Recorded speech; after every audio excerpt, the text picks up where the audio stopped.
Welcome to Sri Chakra news బులెటిన్ల ముందుగా headlines. Gauri గోశాల వారి అన్నదాన కార్యక్రమం.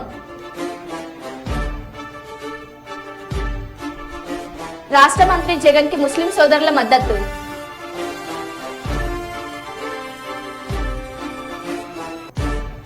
హైదరాబాద్ సుందరయ్య విజ్ఞాన కేంద్రంలో ప్రభుత్వ పెన్షనర్ అసోసియేషన్ ఆధ్వర్యంలో సమావేశం.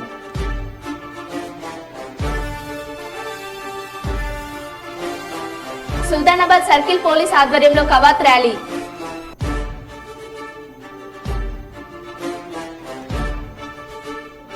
బద్వేల్ డివిజన్ యాదవ సంఘం నాయకులతో ఆత్మీయ సమావేశం.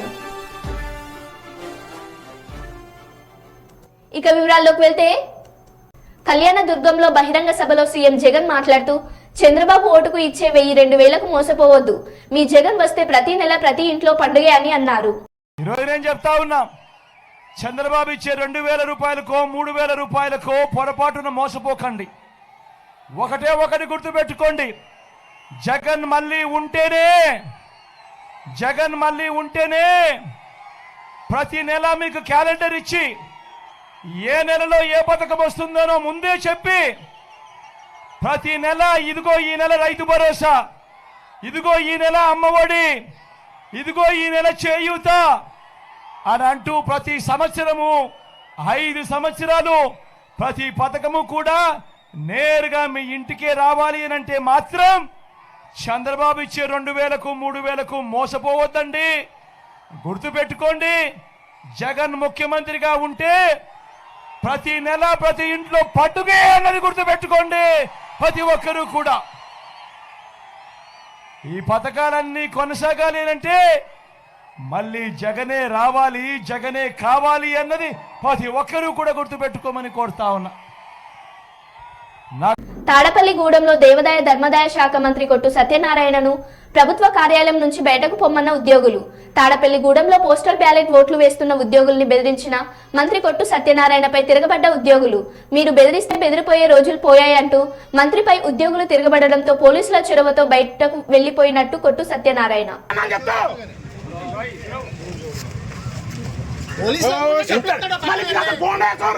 ఇంకేనా పోలీస్ స్టేషన్ కొట్టేస్తాం జనాల్ని. గేట్ బయట రావాలా, గేట్ బయట ఏదైనా గేట్ బయట ఫోటో తీసుకో. గేట్ రాపలు ఉంటాం కాదు, గేట్ బయట, గేట్ బయట. బాబు అటు కూడా తీయమ్మా, అటు తీసేసి ఒకరితో కాదు అందరిది. आप लोग को देखो, आप लोग भी देखना क्या कर रहे, चुपका हो नहीं, दोनों तरफ देख लो ना क्या कर रहे, आप लोग दोनों तरफ देख लो. ये नहीं है, पैसा दिए ना क्या पे आएंगे वो अधिकार किसका कुछ नहीं है. इलेक्शन ड्यूटी है, उसको देखना क्या करता है, हमको भी हिंदी मालूम है. ये बोल देना चल जाएगा. आप लोग क्या जाइए नौकरी आएगी, आप लोग ये बोल देता ना कर देगा.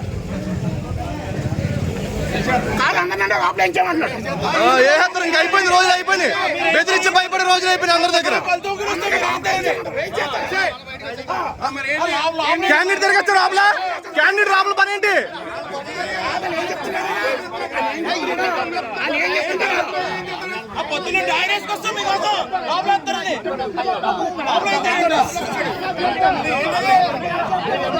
అండ్ క్యాండిడేట్ రాబుల పని ఏంటి?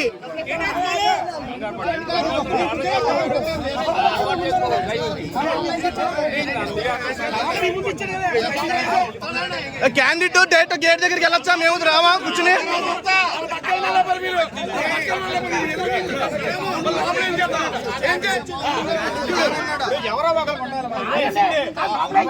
ఇంకా బాబాయ్ గారు ఇంకా సైలెంట్ గా ఉంటే అయిపోద్ది వ్యాపారం. ఎవరో ఒకరు ఉండాలి.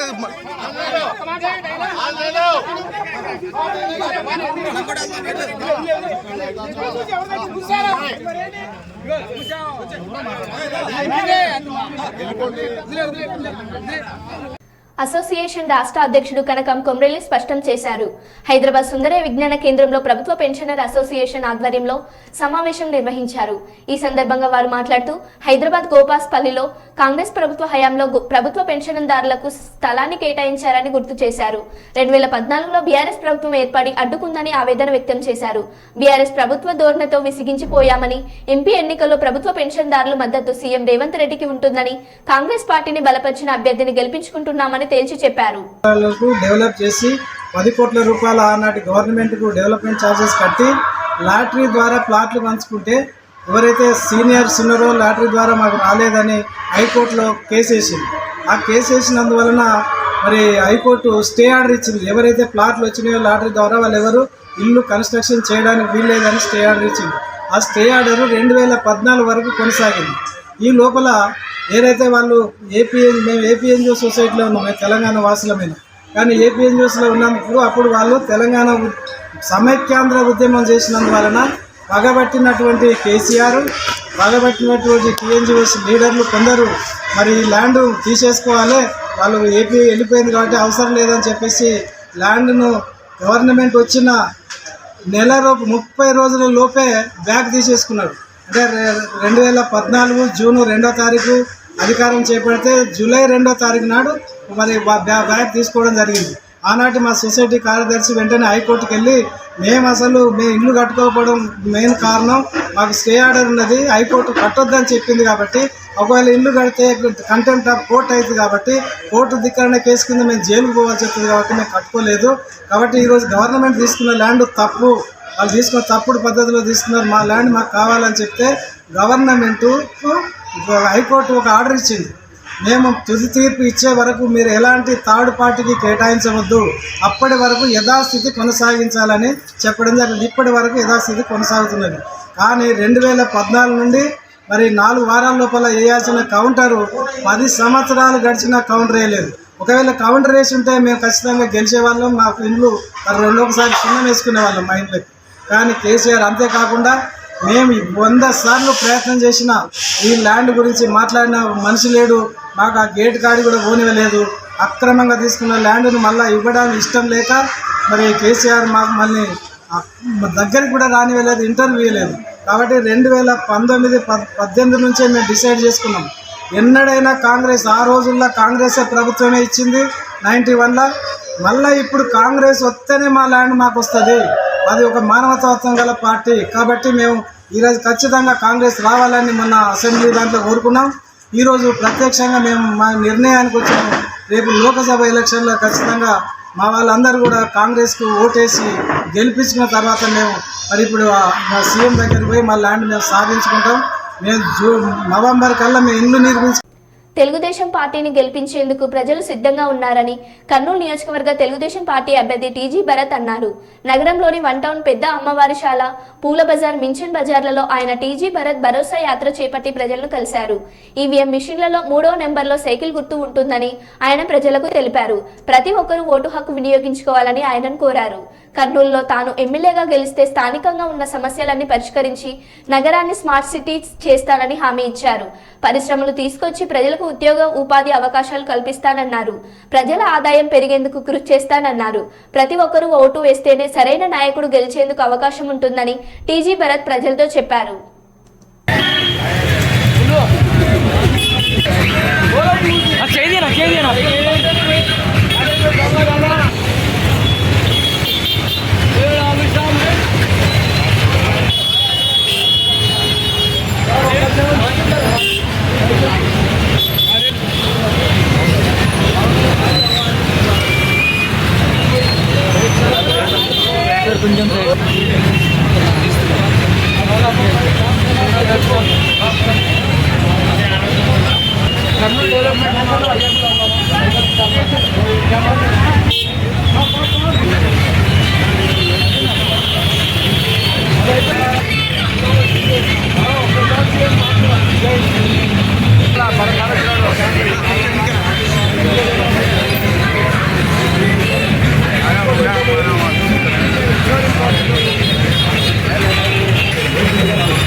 రాష్ట్ర ముస్లిం సోదర సోదరీమణులారా, కులమతాలకు అతీతంగా సేవలు అందించే నాయకుడిని ఎన్నుకోండి. మీ అమూల్యమైన ఓటు హక్కును వినియోగించుకోండి. ఈ రోజు కర్నూలు నగరానికి విచ్చేసిన రాష్ట్ర ముఖ్యమంత్రి శ్రీ వైఎస్ జగన్మోహన్ రెడ్డితో ఎమ్మెల్యే హఫీజ్ ఖాన్ సహకారంతో కలవడం జరిగింది. ముఖ్యమంత్రి మాట్లాడుతూ రాష్ట్ర వ్యాప్తంగా మైనార్టీల హక్కులను రక్షించుకుంటూ మరియు వారి అభివృద్ధికి తోడ్పడాలని కోరాము. రాష్ట్ర ముఖ్యమంత్రి శ్రీ వైఎస్ జగన్మోహన్ రెడ్డి సానుకూలంగా స్పందించి నా మైనార్టీలను ఏ విధంగా ఇబ్బంది రాకుండా నేను మన ప్రభుత్వం అండగా ఉంటుందని మాట ఇచ్చారని తెలిపారు. అంతేకాకుండా ఆంధ్ర రాష్ట్రంలో 600 100 ముస్లింలకు 4% రిజర్వేషన్లు ఉండాల్సిందే. ఎన్ఆర్సీ, సిఏఏ, యూసీసీ లాంటి చట్టాల ద్వారా ముస్లిం మనోభావాలు దెబ్బతింటున్నాయని, అంటే దానికి మేము ఖచ్చితంగా వ్యతిరేకిస్తామని మన జగన్ అన్న రాష్ట్ర వ్యాప్తంగా వేలాది జనం ముందు మాట ఇచ్చారని తెలిపారు. వాళ్ళంతా తిరిగి కొన్ని వేలాది మందితో మాట్లాడిన తర్వాత, అందరి అభిప్రాయాలు సేకరణ చేసిన తర్వాత వాళ్ళు ఒక నిర్ణయానికి వచ్చారు. ఆంధ్రప్రదేశ్ రాష్ట్రంలో గౌరవ ముఖ్యమంత్రి వర్యులు వైఎస్ జగన్మోహన్ రెడ్డి గారితో కలవాలి అని చెప్పి నెల్లూరులో కలిశారు. ఈరోజు కర్నూలులో కూడా కలవడం జరిగింది. కలిసి వాళ్ళకు ఉండే ప్రశ్నలు కానీ వాళ్ళకు కావాల్సిన జవాబు కానీ గౌరవ ముఖ్యమంత్రి గారి నుంచి తీసుకోవడం జరిగింది. గౌరవ ముఖ్యమంత్రి గారు చాలా ఓపెన్గా చెప్పారు, నేను కులం మతం అనే. ఈరోజు కర్నూలు పట్టణంలో మన సీఎం జగన్మోహన్ రెడ్డి గారి సిద్ధం సభకు మేము హాజరు కావటం జరిగింది. ఇందులో మత పండితులు, ధార్మికర్తలు, అదేవిధంగా రాజకీయ నాయకులు, ముఖ్యంగా మన ఎమ్మెల్యే ఎం అబ్దుల్ హఫీజ్ గారు, వారి యొక్క అధ్యక్షతన చాలా పనులు ఇక్కడ జరుగుతున్నవి. అందులో భాగంగా మేము సీఎం గారి దగ్గర ఒక అపాయింట్మెంట్ తీసుకొని మాట్లాడటానికి వచ్చాము. అందులో భాగంగా ఇక్కడ సీఎం గారిని మేము చర్చించడం, కొన్ని విషయాలు జరిగినవి, అన్నిటికీ సానుకూలంగా స్పందించారు. వారి ప్రభుత్వం వచ్చిన తర్వాత అన్ని విధాల అన్ని సౌకర్యాలు నేను మైనారిటీకి జరుపుతున్నానని వారు గట్టిగా వినాదం చేశారు. అయినా ఒక్క మాట, ఇంకొకటి విషయం, ఆయన చేసిన పరిపాలన 2.5 సంవత్సరాలు కరోనా కారణంగా మెత్తపడి. अनंतपुर से आया हूँ।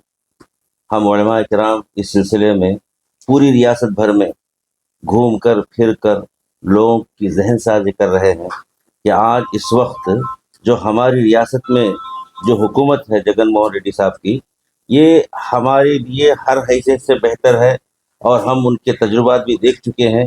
और सबसे बड़ी बात, जो बातें हम उनको बता रहे हैं, जो हमारी ख्वाहिशें उनके सामने पेश कर रहे हैं, वो हर तरीके से कबूल करने के लिए आमादा भी हैं और वादा भी किए हैं। और उस वादे पर हमको यकीन इसलिए है कि इस हुकूमत ने जितने भी वादे हमसे किए थे, वो तमाम वादे ये 2.5 साल 3 साल के अंदर ये पूरी मुद्दत में उन्होंने पूरा मुकम्मल किया है। हम देख भी रहे हैं। अल्लाह वबरकातुहू। तमाम बिरादरान वतन से गुजारिश की जाती है कि जिस माहौल से हम लोग ज़िंदगी गुजार रहे हैं, हमारे मुल्क के अंदर तमाम चीज़ें हमारे सामने मौजूद हैं। मौजूदा आंध्र प्रदेश की हुकूमत जनाब सीएम जगनमोहन रेड्डी साहब की जो हुकूमत जो चल रही है और हम लोग गुजार रहे हैं, 2.5 साल का मौका एक बेहतर तरीके से उनको मिला। ऐसे तो 5 साल में से 2.5 साल आप तमाम जानते हैं कि कोरोना की हमाहमी में वक्त गुजर गया, लेकिन उस हमाहमी में भी इस आंध्र प्रदेश के अंदर बहुत सारी हिकमत के साथ उन्होंने हुकूमत आंध्र प्रदेश की प्रजा को, रियाया को, पब्लिक को बड़े अच्छे अंदाज में उन्होंने जो है 2.5 साल हमा हमी के जो है दौर में भी अच्छे अंदाज में उन्होंने हुकूमत రాష్ట్ర వ్యాప్తంగా ముస్లిం సమాజము ఈసారి ఎలక్షన్స్లో ఎటువైపు ఓటు వేయాలి అని ఒక తీవ్రమైన చర్చ జరుగుతున్న సందర్భంలో మా ఉలెమాస్ మా మత గురువులు పెద్దలు దగ్గర వచ్చి ఎటువైపు మేము వెళ్తే బాగుంటుంది అని చెప్తే రాష్ట్ర వ్యాప్తంగా వాళ్ళంతా తిరిగి కొన్ని వేలాది మందితో మాట్లాడిన తర్వాత అందరి అభిప్రాయాలు సేకరణ చేసిన తర్వాత వాళ్ళు ఒక నిర్ణయానికి వచ్చారు. ఆంధ్రప్రదేశ్ రాష్ట్రంలో గౌరవ ముఖ్యమంత్రి వర్యులు వైఎస్ జగన్మోహన్ రెడ్డి గారితో కలవాలి అని చెప్పి నెల్లూరులో కలిశారు. ఈరోజు కర్నూలులో కూడా కలవడం జరిగింది. కలిసి కర్నూలు జిల్లా కొసగి మండలంలోని పెద్దభూంపల్లి, చిన్నభూంపల్లి, ఐరన్గల్, తుమ్మిగనూరు గ్రామాల్లో మంత్రాలయం టీడీపీ అభ్యర్థి ఎన్ రాఘవేంద్రారెడ్డి ప్రచారంలో నిర్వహించారు. ఈ ప్రచారానికి వెళ్లిన ప్రతి గ్రామంలో టీడీపీ అభ్యర్థి రాఘవేంద్రారెడ్డికి కందుకూరు నరసింహులు, జనార్దన్, హనుమంత్, వారం గోపాల్, వారం హన్మేష్ ఘనస్వాగతం పలికారు. ఈ సందర్భంగా ఉమ్మడి టీడీపీ అభ్యర్థి ఎన్ రాఘవేంద్రారెడ్డి మాట్లాడారు. ఏ గ్రామానికి వెళ్లిన టీడీపీ కార్యకర్తలు తనకు ఘనస్వాగతం పలుకుతున్నారన్నారు. ఇదే ఉత్సాహంతో ఈ నెల 13వ తేదీన సైకిల్ గుర్తుకు ఓటు వేసి వేయించి అత్యధిక మెజార్టీతో తనను గెలిపించాలని వారు కోరారు. తాను గెలిస్తే ప్రతి గ్రామాన్ని అభివృద్ధి పదంలో ముందుకు తీసుకెళ్తానని వారు అన్నారు. కాంగ్రెస్ పార్టీ కుటుంబ సభ్యులందరికీ కూడా పేరు పేరున నమస్కారాలు. మెజారిటీ తెచ్చి గెలిపించినందుకు మీ అందరికి మరొకసారి ధన్యవాదాలు తెలుపుకుంటున్నా. మరి మీకు ఎప్పుడు కూడా రుణపడి ఉంటాం. మీకు ఇక్కడ ఏ పనులున్నా తప్పకుండా చేసి పెడతాం. ఇందాక కొన్ని అడిగినరు, హుసేన్ బాయ్ కుంట దగ్గర కల్వర్ట్ అడిగినరు, తప్పకుండా చేస్తాం. మరి ఇళ్ళ సంగతి అందరికి తెలిసిందే. ఆ రోజు భద్రాద్రి రాముడి సాక్షిగా నియోజకవర్గానికి 3,500 ఇళ్ళ చొప్పున కేటాయించడం జరిగింది. కానీ మన నియోజకవర్గానికి ఇంకా 1000 ఎక్కువ అడిగి తీసుకొస్తా అని మీ అందరికీ కూడా నేను మాటిస్తున్నా. ఎందుకంటే మన నియోజకవర్గం నుండి ఎంపీ క్యాండిడేట్ కి భారీ మెజారిటీ పోతుంది కాబట్టి 1000 ఇళ్ళు ఎక్కువ అడిగి తెచ్చుకునే హక్కు మన అందరికి ఉంటుంది. తప్పకుండా అడిగి తీసుకొస్తా. మరి ఇక్కడ ఏది కూడా వాళ్ళు డబుల్ బెడ్రూమ్ అల్లుడు వస్తే ఏడుండే, కోడలు వస్తే ఏడుండే అంటిరి. ఏడ కూడా డబుల్ బెడ్రూమ్ రాలేదంట. ఇందాకనే చెప్పిండ్రు గతంలో వచ్చిన ఇంద్రమ్మ ఇల్లే అంట. మరి ఇప్పుడు ఇల్లు ఇచ్చేది కూడా కాంగ్రెస్ ప్రభుత్వమే.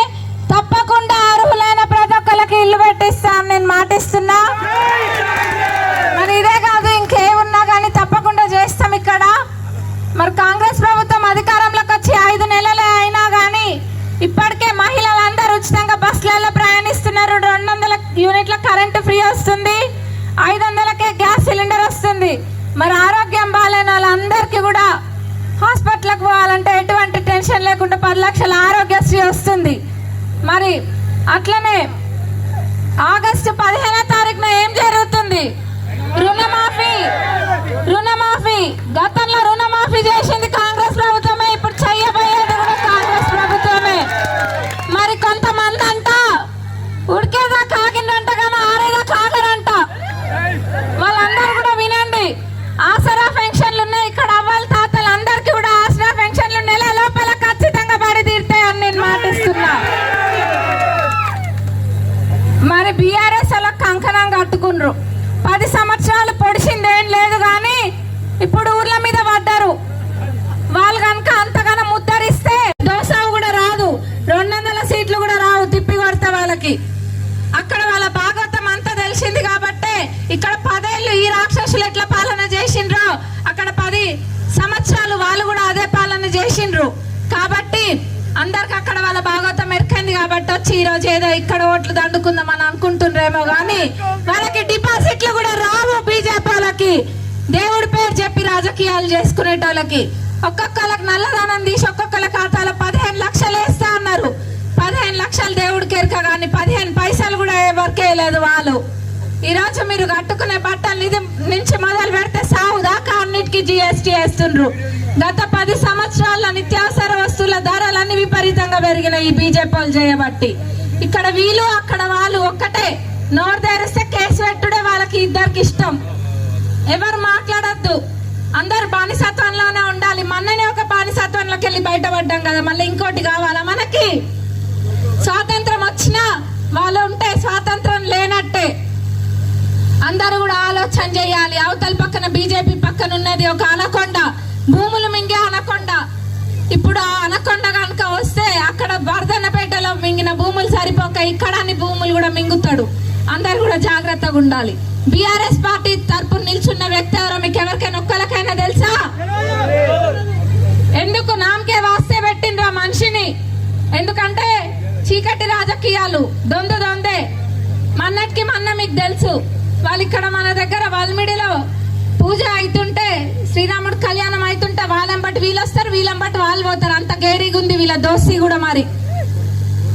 మరి అట్లనే ఇందాక తిరుపతి అన్న, నేను ఎక్కడ కర్నూలు జిల్లాలో 13న జరిగే ఎన్నికలకు సంబంధించి అన్ని ఏర్పాట్లు పూర్తి చేశామని కర్నూలు జిల్లా ఎన్నికల అధికారి డాక్టర్ సృజన తెలిపారు. జిల్లా వ్యాప్తంగా 20,54,563 మంది ఓటర్లు ఉండగా వారి కోసం 2,204 పోలింగ్ కేంద్రాలు ఏర్పాటు చేశామని ఆమె తెలిపారు. అన్ని పోలింగ్ కేంద్రాల్లో ఇప్పటికే ఓటర్ల సౌకర్యం కోసం ఏర్పాట్లు చేశామన్నారు. పోలింగ్ రోజు పోలింగ్ కేంద్రాల్లో వెబ్ కాస్టింగ్ ఉంటుందని, ఓటర్లు పోలింగ్ కేంద్రంలోని ఎట్టి పరిస్థితుల్లోనూ సెల్ ఫోన్ అనుమతి ఇవ్వమన్నారు. ఓట్లు వేసేందుకు 12 రకాల గుర్తింపు కార్డులలో ఏదో ఒకటి తీసుకొని పోవాలని కలెక్టర్ కోరారు. జిల్లాలో ఎన్నికల నోటిఫికేషన్ వచ్చినప్పటి నుంచి ప్రత్యేక నిఘాని ఏర్పాటు చేశామన్నారు. ఎన్నికల ముందు రోజు తర్వాత ఈవీఎంలను స్ట్రాంగ్ రూమ్లకు చేర్చే సమయంలో గట్టి భద్రత ఏర్పాటు చేశామని కర్నూలు జిల్లా ఎస్పీ కృష్ణకాంత్ తెలిపారు. జిల్లాలో నో వైలెన్స్ నో రీపోలింగ్ మెటోతో పనిచేస్తామని ఆయన అన్నారు. ఈ పార్టీకే అన్ని పోలింగ్ స్టేషన్స్లో కూడా అష్యూర్డ్ మినిమం ఫెసిలిటీస్ మీకు చాలాసార్లు చెప్పాము. అంటే ర్యాంపు, తాగటానికి మంచినీళ్ళు, నీళ్ళు వచ్చే టాయిలెట్లు, అంటే రన్నింగ్ వాటర్ వచ్చే టాయిలెట్లు, పోలింగ్ రోజున షేడు ప్రతి పోలింగ్ స్టేషన్లో, ఇప్పుడు ఎండలు ఉన్నాయి కాబట్టి ప్రతి పోలింగ్ స్టేషన్లో షేడు, కనీసం 100 మంది కూర్చునే తగిన చైర్లు, అంటే at any point of time polling స్టేషన్కి 100 కనీసం కుర్చీలు, ప్రతి దగ్గర ఎలక్ట్రిసిటీ, అంటే పోలింగ్ జరుగుతున్న రూమ్లో కనీసం 2 లైట్లు, ఒక ఫ్యాను ఉండే విధంగా అష్యూర్ చేసుకోవటం జరిగింది. ద్వారా ప్రజలందరికీ ఇంకొక విన్నపం ఏమిటంటే, మొబైల్ ఫోన్స్ దయచేసి పోలింగ్ స్టేషన్ లోపలికి తీసుకొని రావద్దని చెప్పాలి. మేము తీసుకుని రానివ్వము, బయటే పెట్టాల్సి వస్తుంది. అక్కడ లోపల ఉండే ప్రిసైడింగ్ ఆఫీసర్కి అది కూడా సైలెంట్ మోడ్లో మాత్రమే అలౌడ్ తప్ప మిగిలిన ఎవరూ కూడా పోలింగ్ స్టేషన్ లోపలికి మొబైల్ ఫోన్స్ తీసుకొని రాకూడదు, నాతో సహా నేను చెప్పాలి. ప్రతి ఒక్క పోలింగ్ స్టేషన్లో కూడా, అంటే 2,204 పోలింగ్ స్టేషన్స్లో కూడా 100% వెబ్కాస్టింగ్ ఉంటుందండి ఈసారి. అంటే లోపల ఒక కెమెరా, బయట వైపు చూస్తూ ఒక కెమెరా, 2 కెమెరాలు ఉంటాయి. 100% సీసీ కెమెరా కవరేజ్ ఉంటుంది. అంటే అనుకోని సందర్భం ఏది తీసుకొని వెళ్ళినా వారు ఓటర్ అయితే గనక ఈ కార్డులలో ఏది చూపించినా ఐడిగా పరిగణింపబడుతుందండి. ఆధార్ కావచ్చు, ఎన్ఆర్ఈజీఎస్ జాబ్ కార్డ్ కావచ్చు, పాన్ కార్డ్, డ్రైవింగ్ లైసెన్స్, ఈ విధంగా లిస్టులు ఉన్నాయి. 12 రకాల కార్డ్స్ని మనము ఐడెంటిటీ కార్డుగా లెక్కించగలుగుతాము. ఒకవేళ ఎపిక్ కార్డు కానీ మీకు చేరి ఉండకపోతే కనుక. ఇది ఎలక్ట్రానిక్ మీడియాకి కూడా వర్తించదండి. అన్ని ప్రచారాలు 11వ తేదీ 6 గంటలకి ఆగిపోతాయి. కేవలం ప్రింట్లో ఓటు అపీల్ చేస్తూ ప్రింట్లో యాడ్ ఇవ్వచ్చు, కానీ దానికి ఖచ్చితంగా ఫ్రీ సర్టిఫికేషన్ ఉండి తీరాలి. అంటే 11, 12వ తేదీనే మాకు అప్లికేషన్ ఇస్తే తప్ప, మేము అప్రూవ్ చేస్తే తప్ప, ప్రింట్ చేస్తే అది కూడా వైలేషన్గా పరిగణింపబడుతుంది. దయచేసి అది ఎస్పెషలీ మనకు ప్రీ పోల్లో ఏవైతే ఎలక్షన్ మెటీరియల్ మనకు 12వ తేదీ ఆఫ్టర్నూన్ నుంచి ఈ పోలింగ్ స్టేషన్స్కి తీసుకెళ్ళడం స్టార్ట్ అవుతుంది. దానికి సంబంధించి ఆల్రెడీ ఎస్కార్ట్ మనం ప్లాన్ చేసుకోవడం జరిగింది. ఇంపార్టెంట్ వల్నరబుల్ క్రిటికల్ ఏరియాస్, అంటే కొద్దిగా ఫార్ ఆఫ్ ఉన్న మనకు పోలింగ్ స్టేషన్స్కి లేట్ అయ్యే ప్లేసెస్లో రోడ్ ఓపెనింగ్ పార్టీస్లో మనం ఓపెన్ చేసుకోవడం జరిగింది. తర్వాత ట్రబుల్ మాంగర్స్ని కూడా మనం మానిటర్ చేసుకుంటాము. 1 డే ముందు నుంచే ట్రబుల్ మాంగర్స్ని కూడా మనం మానిటర్ చేసుకోవడము. తర్వాత ఇంపార్టెంట్ లాడ్జెస్, తర్వాత రైల్వే స్టేషన్స్, బస్ స్టేషన్స్, తర్వాత బార్డరింగ్ మనకు కర్ణాటక, తెలంగాణ నుంచి ఎవరైనా బయట వాళ్ళు వచ్చి ఇంపర్సనేషన్ చేసే ఛాన్సెస్ ఉంటుంది కాబట్టి వాళ్ళ మూమెంట్ కూడా మనము ట్రాకింగ్లో మనం పెట్టుకోవడం జరిగింది. అవతల మనకు కర్ణాటక, తర్వాత తెలంగాణ పోలీసుతో కూడా మనం కంటిన్యూస్గా బార్డర్ మీటింగ్స్ కూడా మనం కండక్ట్ చేసుకోవడం జరుగుతుంది. ఇప్పుడు దాకా మనం 13 inter state border check post మనం ఓపెన్ చేసుకోవడం జరిగింది. దీంట్లో 11 inter state border check post, 2 inter district border check పోస్టులు ఉన్నాయి. ఈ 11 ఏవైతే inter state border check post వాటి అన్నింటికి లైవ్ ఫీడింగ్ ఉంది. మన లోకల్గా మనము సీసీటీవీస్ ఇన్స్టాల్ చేసుకున్నాం. At the same time election commission కూడా లైవ్ ఫీడింగ్ వాళ్ళకి డైరెక్ట్ హెడ్ క్వార్టర్స్ కూడా వాళ్ళు లైవ్ ఫీడింగ్ తీసుకోవడం జరుగుతుంది ఉంటాం. సో ఇప్పటివరకు అయితే పోలీసు సిబ్బంది తర్వాత whole district machinery free and fair elections conduct చేయడానికి మేమంతా రెడీగా ఉన్నాం, చాలా కాన్ఫిడెంట్గా కూడా ఉన్నాం. మా మోటో ఒకటి, no violence no repolling. So ఇదే ఉద్దేశంతో మేము ముందుకు వెళ్తున్నాం. So we are all ready, we are very much confident.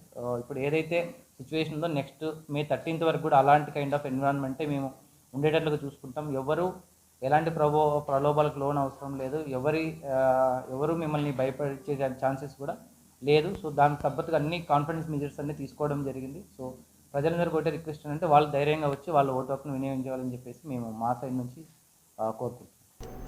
మరో బులెటిన్లో మళ్ళీ కలుద్దాం. Stay tune.